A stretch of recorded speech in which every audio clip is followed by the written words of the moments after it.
A coroner's inquest heard graphic testimony this week into the fatal shot that killed Andrew Loku.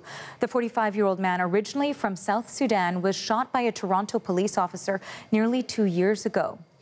Apartment surveillance video shown in the court shows Loku, who had a history of mental illness, walking toward the camera with a hammer in his hand.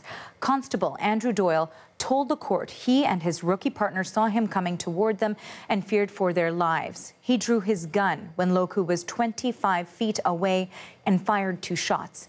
The Special Investigations Unit has already said Doyle won't face criminal charges. The shooting has been sharply criticized by some, including Black Lives Matter Toronto, who view it as an example of police bias when dealing with Black people.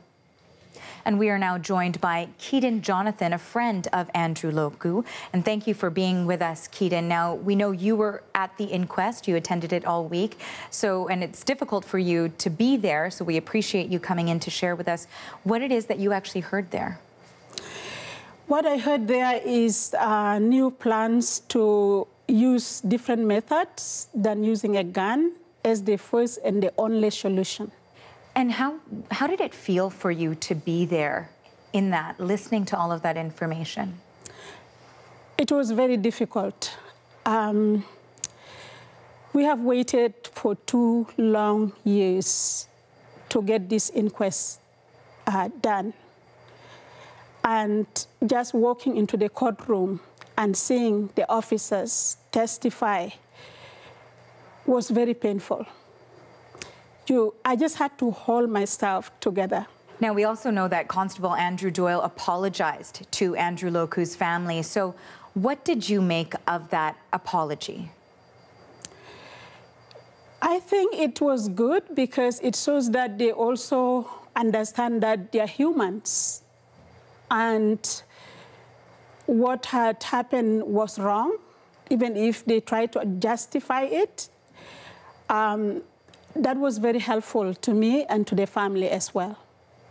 And it's a difficult thing to sort of come to terms with, to hear all these details. Have you been able to personally forgive Constable Doyle?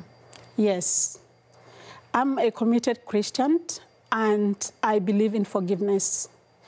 Forgiveness doesn't happen overnight, but now I can say sincerely that I've forgiven Officer Andrew Doyle. Now, you were one of the people who got a chance to see Andrew last, to speak to Andrew last. How would you like people to remember your friend, Andrew? Andrew Loku is very quiet and a good listener. He is good to be around me because I talk a lot. I miss that about him. He is a person who likes to fix things. So he would help out neighbors to fix bicycles, radios, anything like that. I would like people to remember him also as a person who likes music and who is very, very resilient. Now, we know you're wearing a pin, for example, that says Andrew Loku's life mattered. That is a button you wanted to wear. That's something you want him to be remembered and for his life to still be remembered and for it to matter as well. So what kind of outcome are you expecting out of this inquest? Out of this inquest, I expect effective communication, change of attitudes and perspectives about people of color, especially Black people, because I think they're underserved, they're underrepresented. Andrew Loku had a constructed apartment to live in, but it did not have the necessities of a home. Well, we know this was not easy for you to talk about today, so thank you so much, Keaton, for joining us. Thank you, too. Keaton Jonathan is a friend of Andrew Loku.